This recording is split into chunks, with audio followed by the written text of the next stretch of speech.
Picture this. Your dog runs to the door when you get home, tail going, eyes bright.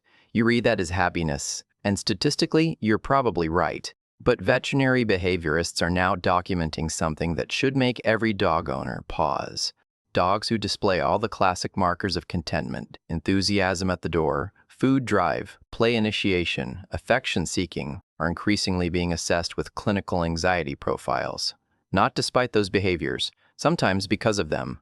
Here's what's actually happening. The average dog owner today spends more time, more money, and more emotional energy on their dog than any previous generation in history. And yet rates of anxiety, compulsive behavior, and emotional dysregulation in companion dogs are rising. That is not a coincidence. That is a pattern. And patterns have explanations. The explanation in this case is 8 myths, not random misinformation. A coherent system of misunderstanding, each one reinforcing the next, quietly constructing an environment your dog's nervous system experiences as chronically unstable. The most disorienting part: your dog isn't unhappy despite your effort. In several measurable ways, it may be unhappy because of it. Most owners are operating inside a behavioral framework that feels airtight. If the dog eats well, plays regularly, and seeks you out for affection, the dashboard reads green. Happy dog, good owner. Case closed. The problem is that tail wagging, play initiation, and food motivation can all coexist with chronic stress states. They are not indicators of psychological health. They are behavioral outputs. And behavioral outputs can be generated by a nervous system under pressure just as readily as by one at rest.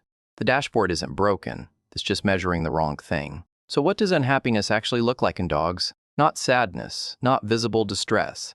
The University of Lincoln's research on canine emotional states found that negative affective states in dogs are most commonly expressed through behavioral inhibition, hypervigilance, and displacement activity, not through anything owners would immediately recognize as suffering. This is the concept that drives everything else in this video: affective state mismatch, the gap between what your dog is displaying and what your dog is experiencing neurologically. The 8 myths exist entirely inside that gap. They persist because they feel true from the outside, and they're never corrected from the inside, because the dog has no mechanism to do so. Here are all 8, mapped in sequence. Myth 1. A wagging tail means a happy dog. It means arousal. The direction, height, and speed of the wag each carry distinct neurological signatures. Research by Shepard and colleagues established that right-biased tail wagging correlates with approach motivation, while left-biased wags correlate with withdrawal. Arousal is not happiness. Myth 2. Dogs live in the moment. Fugaza and colleagues published research in 2016 demonstrating that dogs possess episodic-like memory. They can recall and reproduce actions they observed once after delays. Your dog remembers. The implications for how you've managed past events are not small. Myth 3. Rough play builds confidence. For some dogs. For others, it pushes past the overwhelm threshold and triggers a stress inoculation response that sensitizes rather than toughens the nervous system. The difference depends on the individual dog's arousal regulation capacity, which you can observe, but most owners don't know what to look for. Myth 4. Dogs need a dominant pack leader. This one has a specific date of collapse, 2008, when David Mack, the researcher whose work formed the foundation of dominance theory, formally retracted its application to domestic dogs. Wolf-pack hierarchy, as studied in captive populations, doesn't map onto domestic dog social behavior. Applying it does measurable damage to the dog's attachment security. Myth 5. Separation anxiety is attention-seeking. It's HPA axis dysregulation. The hypothalamic pituitary adrenal axis is your dog's core stress response system. Separation anxiety isn't a behavior problem. It's a physiological state that produces behavior. Treating it as manipulation delays the correct intervention by months or years. Myth 6. Old dogs can't learn. Neuroplasticity research says otherwise. The rate of learning slows. The capacity doesn't disappear. Dogs managed under this myth are denied cognitive engagement during the exact life stage where engagement has the strongest protective effect on neurological aging. Myth 7. Dogs feel guilt. Alexandra Horowitz's 2009 study at Barnard College tested this directly. What looks like guilt is a learned appeasement response to owner body language, produced whether or not the dog actually did anything wrong. The expression is real. The emotion driving it is not what you think it is. Myth 8. Boredom is solved by toys. Unstructured stimulation without behavioral predictability increases arousal without providing resolution. A dog with 12 toys and no consistent structure is not enriched. It is overstimulated in an environment it cannot read. Now here's what these myths produce in combination.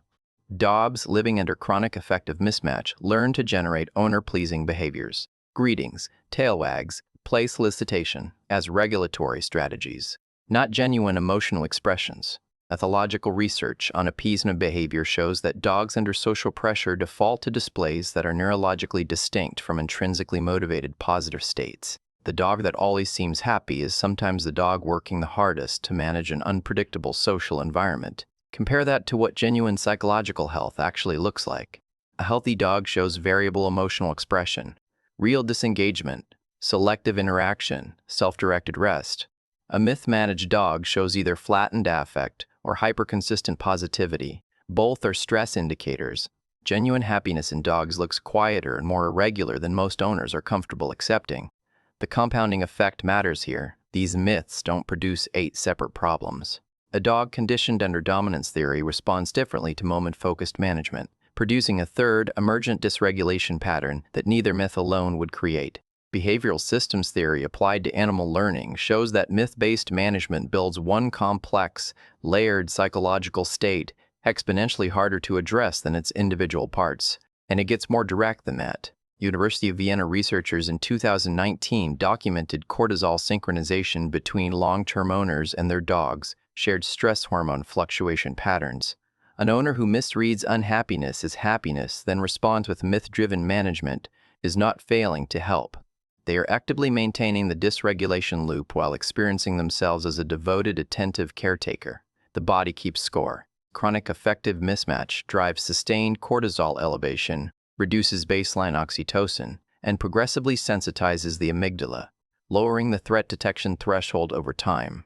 This shows up in things owners observe and misattribute: excessive licking, noise phobia, resource guarding, disrupted sleep. The dog's body is not malfunctioning, it is functioning perfectly in response to a chronically miscalibrated environment. Addressing this requires environmental engineering, not behavioral correction. Phase 1 is a myth audit. Systematically identify which of these 8 are structurally embedded in your daily routine, not just occasionally, but in feeding, walking, play, correction timing, and when and how you deliver affection. Phase 2 is establishing a behavioral baseline. What does your dog look like when there's no audience? That's the data, not the performance state, the absence of audience state. Phase 3 is predictability architecture. Rebuild daily structure around signal consistency. Same cues, same outcomes, same behavioral map. Happiness in dogs is not produced by maximizing positive inputs. It's produced by maximizing environmental predictability. Phase 4 is effect matching. Tyrod Rubus's calming signals framework gives you the practical vocabulary for this. Learning to read and respond to what your dog is actually communicating rather than what you're emotionally prepared to receive. Here's the reframe this entire video has been building toward. Happiness in your dog is not a feeling they report. It is a measurable neurological state characterized by low cortisol baseline, high behavioral variability, secure attachment expression, and robust stress recovery. The 8 myths persist because they make owners feel like good owners. But your dog's nervous system does not grade on intention. It grades on pattern, on consistency, on whether the environment it lives inside makes biological sense. That is the only happiness metric that matters. Which of these 8 myths has been running in your house, and how long has it been there?